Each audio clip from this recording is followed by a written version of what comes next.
పేదలందరికీ పనిచేశాడు. నాకేం లేకపోయినా పర్లేదు, నేను పరలోక రాజ్యంలో ధనమును సమకూర్చుకుంటాను. ఈ లోకంలో మనకి ధనం ఉందనుకోండి, కొంచెం ఉంటే మనం ప్రశాంతంగా పడుకుంటాం. ప్రశాంతంగా పడుకున్నాడు అనుకో, వాళ్ళకి ఏ కష్టాలు లేవనుకుంటున్నాం. డబ్బులు ఉంటే, కష్టాలు ఉంటే మనకు అసలు నిద్రే పట్టదు. దాంట్లో రోజు మనం ప్రశాంతంగా పడుకొని ఎన్ని రోజులు అవుతుందో మీరే ఆలోచించుకోండి. పడుకుంటే ఒక ఆలోచన, అయ్యో ఈ రోజంతా నేనేం చేశాను, ఈ రోజంతా టైం వేస్ట్ అయిపోయిందే, అయ్యో నా పొగాకు అంతే ఉంది. ఇప్పుడు కూడా టెన్షనే మనకి. పొగాకు అమ్మిన వాళ్ళు కానీ అర్రే వాళ్ళు నమ్మలేదే, అబ్బా ఏంది అనుకుంటాం, అబ్బా నా పొగాకు ఎప్పుడు అనుకుంటాము అని ఇప్పటికీ మనకి టెన్షనే. ఇప్పుడు కూడా మనం ప్రశాంతంగా పడుకోలేదు అనమాట. ఎందుకంటే మనం ఈ లోకంలో సరికి దాసులుగా ఉంటున్నాం అనమాట. మనం ఆనాడు దేవుడి సన్నిధిలో ప్రార్థన చేసి దేవుడికి దాసులో ఉండి సమస్తము వచ్చి నీ ముందు కూర్చుంది అనమాట. అలాగే చివరి వచనాలు, రేపటి గురించి చింతింపకుడి, రేపటి దినము దాని సంగతులను గురించి చింతించును, ఏనాటికీడు ఆనాటికి చాలు. సామెతల గ్రంథంలో మనం చూసుకున్నట్లయితే 30వ అధ్యాయం 7వ వచనం 8వ వచనం, దేవా నేను నీతో 2 మనవులు చేసుకొనుచున్నాను, నేను చనిపోకముందు వాటిని నాకు అనుగ్రహింపుము, వ్యర్థమైన వాటిని అబద్ధములను నాకు దూరముగా ఉంచుము, పేదరికమునైనను ఐశ్వర్యమునైనను నాకు దయచేయము, తగినంత ఆహారము నాకు అనుగ్రహింపుము, ఎక్కువైన ఎడల నేను కడుపు నిండిన వాడనై నిన్ను విసర్జించి యెహోవా ఎవడని అందునేమో, లేక బీదనై దొంగిలి నా దేవుని నామమును దూషించునేమో. చాలండి. ఇక్కడ మనం చూసుకున్నట్లయితే సొలొమోను భక్తుడు రాస్తా ఉన్నాడు అనమాట. చనిపోక ముందు 2 మనవులు అడిగాడు. తను ఏం అడిగాడు, దేవా నా పాపాలు క్షమించు, నేను పాపిని, పరలోక రాజ్యంలో చేర్చుకో అని ఏమీ అడగలేదు. ఏమని అడుగుతున్నాడు, వ్యర్థమైన వాటిని అబద్ధములను నాకు దూరంగా ఉంచుము, పేదరికమైనను ఐశ్వర్యము నాకు దయచేయము, తగినంత ఆహారం మాత్రమే చాలంటున్నాడు. అది ఎందుకంటే ఈ లోకంలో మనకు లేనప్పుడు మనం నీతి కార్యముల ద్వారా దేవుని సన్నిధిలో ధనమును సమకూర్చుకుంటాం. ఎందుకంటే అక్కడ చిమ్మెట ఉండదు, తుప్పు ఉండదు. అక్కడ మన ధనమును కూడా ఎవరు దొంగిలరు అన్నమాట. ఈ లోకంలో మనకు అది లేదు ఇది లేదు అని బాధపడద్దు. మనం దేవునికి దాసులుగా ఉన్నప్పుడు దేవుడే మనకు పరలోక రాజ్యంలో ధనమును సమకూరుస్తాడు. అక్కడ కూడా మనకు ధనము అవసరం ఉండదు. దేవుని చూస్తూ మహిమపరుస్తూ ఆరాధిస్తే అదే పెద్ద గొప్ప ధనము, ఉత్సాహము, సంతోషము అన్నమాట. ఎక్కువైతే ఏమైంది, నేను కడుపు నిండిన వాడై నిన్ను విసర్జించి యెహోవా ఎవడని అందునేమో. అక్కడ ధనవంతుడు కూడా నీ ఆస్తిని బీదలకు ఇవ్వమంటే తనకి ఎక్కువై దేవుణ్ణి విసర్జించాడు. అప్పుడు వ్యసనపడి వెళ్ళిపోయాడు అన్నమాట. అందుకు లేక బీదనై దొంగిలి నా దేవుని నామమును దూషించునేమో. ఇప్పుడు మనం ఈ లోకంలో మనకేది దేవుడిని అడిగినప్పుడు రాలేదనుకోండి, దేవుడి నామాన్ని దూషిస్తుంది. దేవుడు లేడు, ఏం లేదు, మీరు పొద్దాక చర్చికి వెళ్తారు, మీరు ఏం సంపాదించుకున్నారు దేవుని ద్వారా అని చాలామంది మనకు దోషణ మాటలు మాట్లాడుతూ ఉంటారు. కానీ మనం అవన్నీ పట్టించుకోకుండా దేవుని నామాని కొరకు మనం ఏదైనా నుండి నిలబడి చేసినప్పుడు అది మనకు దేవుడు చూస్తాడనమాట.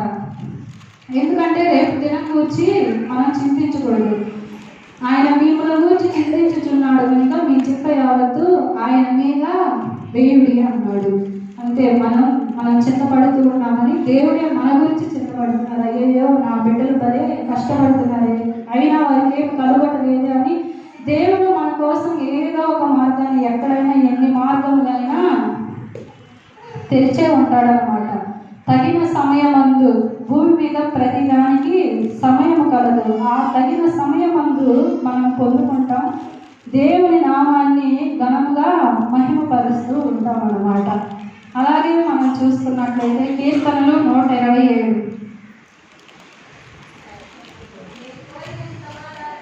నేను కోరినది 127 3వ వచనం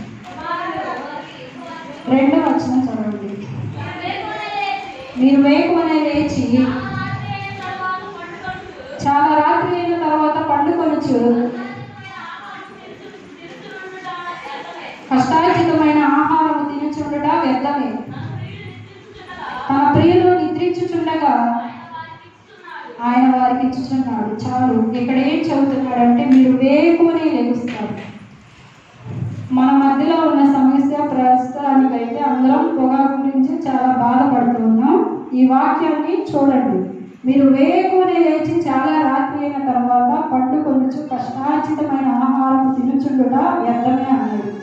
వేకువజామునే అంటే పనికి వెళ్ళాలంటే ఎంత వేకువజాము లెగుస్తాము. 2ంటికి లేచి క్యారేజ్ పట్టుకొని 3ంటికల్లా ఇక్కడ టాటర్ ఎక్కాలి. ఎన్ని రోజులు ఎక్కుతాం? పచ్చాక సీజన్ అంతా ఎక్కుతాం. 3 నెలలు 4 నెలలు ఎక్కుతాం. ఏమంటాడు? వేకువ లేచి చాలా రాత్రి అయినా మధ్యాహ్నం నుంచి కాకుండా కూడా మళ్ళీ 3ంటి నుంచి 7ంటికి రావడం అనమాట. 8ంటికి ప్రార్థనకు రావడం, రేపు 11ంటికి పడుకోవడం. ఇదే మనం ఈ 4 నెలలు చేసామన్నమాట. పచ్చాక ఎవరైనా కానీ చేతులు అయినా మేమైనా నేనైనా అందరం చేసుకొని ఉన్నామన్నమాట. కానీ దేవుడు ఏమంటున్నాడు? ఇదంతా వ్యర్థమే అని చెప్తున్నాడు. ఎందుకంటే తన ప్రియులు నిద్రించుచుండగా ఆయన వారికి ఇచ్చుడు. పైన ఎవరు? సిరికి దాసులుగా ఉన్నవాడు. కింద లైన్లో ఎవరు? దేవుడికి దాసులుగా ఉన్నవాడు. దేవుడికి దాసులుగా ఉన్న రోజు నీ పనులన్నీ మానుకొని దేవుడి పని చేస్తే ఆయన ఆ పనులు చూసుకుంటాడు. దేవుడికి అప్పగించి నీ సన్నిధికి వచ్చి నువ్వు ప్రార్థన చేసుకో, దేవుడు అక్కడ ఈ పనులన్నీ చూస్తాడు. ఈ పనులన్నీ మానేసి సంఘంలో మనకున్న బాధ్యతలు మానేసి ఈ లోకంలో దేనికోసమో పరుగెడితే అది మనకు రాదన్నమాట. పై వచనాల్లో చూస్తే అదే అన్నమాట. అంత కష్టార్జితమైన ఆహారం తినుచుండట వ్యర్థమే. తన ప్రియులు ఈరోజు దేవుని సన్నిధిలో నువ్వు అనుదినము ప్రార్థన చేసుకుంటుగా దేవునికి దాసులుగా ఉన్నప్పుడు నువ్వు నిద్రించుంటుట, ఏ ప్రయత్నం చేయకపోయినా, చిన్నగా ఉన్నా సైలెంట్గా ఉన్నా, ఏం చేయకపోయినా ప్రార్థన నాకు దేవుడే దిక్కు అన్నప్పుడు నీకు ఆయన సమస్తము అనుగ్రహిస్తాడు. అప్పుడు ఊరే వీళ్ళు అసలు ఏం పని చేయకపోయినా వీళ్ళకి అన్నీ అనుకుంటారు. అబ్బా వీళ్ళు ఎప్పుడు కష్టపడతారు, వాళ్ళ దరిద్రం అస్సలు బాగు, ఎప్పుడు చూసినా కష్టపడతానే ఉంటారు. అయినా ఇన్ని డబ్బులు కూడా మిగలవు అని అనుకుంటా ఉంటారు అన్నమాట. అలాంటి అన్నప్పుడు నీ భారము యెహోవా మీద మోపాలి. ఆయన మన గురించి చింతించుచున్నాడు. నా బిడ్డలు ఇలా ఉన్నారే, నా సన్నిధికి రాకుండా నన్ను దూరం చేస్తున్నారే అని. కానీ దేవుడు నేనున్నానని నీకు ఒక్కొక్క రోజున ఒక్కొక్క స్థితిలో గుర్తు చేసి నీ సన్నిధికి నడిపిస్తాడు. అప్పుడు దాకా ప్రార్థనకి నేను రాను, నువ్వు నేను వస్తా అన్న వాళ్ళు కూడా ముందు బయలుదేరి ప్రార్థనకు వస్తారు అన్నమాట. అంత అలాగన మన చింత యావత్తు ఆయన మీద వేద్దాం. ఈరోజు మేము ప్రార్థిస్తాం. ఆయన ప్రియులు ఉన్న వారిని, మనం ఇప్పుడు దాకా దేవుడికి దాసులైన వారిని, ఆయన పిల్లల్ని మీరు దేవుని వలె ప్రియమైన పిల్లల వలె దేవుని పోలి నడుచుకోండి అన్న భక్తులను మనం చూస్తూ ఉన్నాం అన్నమాట. ఇప్పటి నుంచి దేని తిందుమా ఏమి త్రాగుదుమా అని దేని గురించి మనం చూసుకోకూడదు అన్నమాట. దేవుడికి దాసులుగా ఉన్నప్పుడు ఈ లోకం వాటిని మనం జయిస్తూ ఉన్నాం అన్నమాట. ఇప్పుడు ఇవన్నీ చెప్పాను కదా, ఒక్కొక్క భక్తుల జీవితాల్లో మనం చూసామన్నమాట.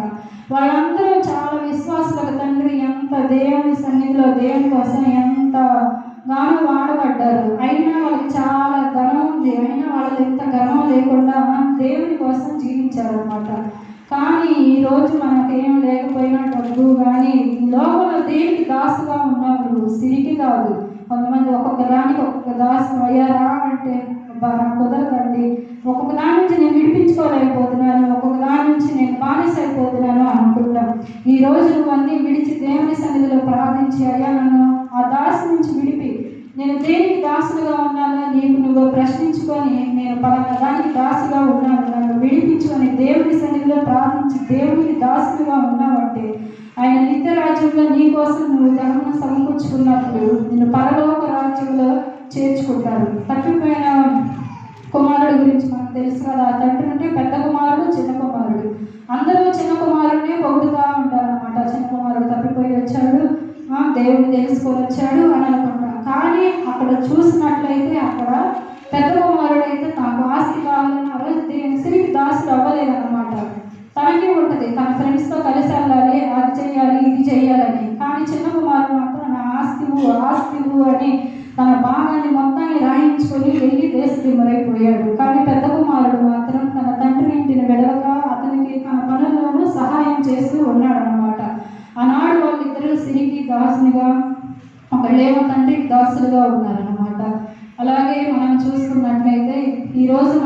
దేనికి దాసులుగా ఉన్నాం అనేది ఈరోజు మన ప్రశ్న.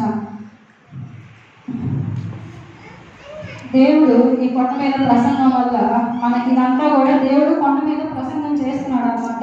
ఆ కొండ మీద ప్రసంగంలో దేవుడే ఉండి వివరించాడు అనుకోండి, మనం ఉన్నాం అనుకోండి, మనం కూడా ఈ మాట విన్నప్పుడు కింద వల్ల కూడా ఇప్పుడు నా మీద చాలా కోపం వచ్చిండొచ్చు, అయినా నాకేం పర్లేదు, కానీ దేవుడు ఈ వాక్యం మీతో మాట్లాడమన్నాడు కాబట్టి నేను మాట్లాడుతున్నాను.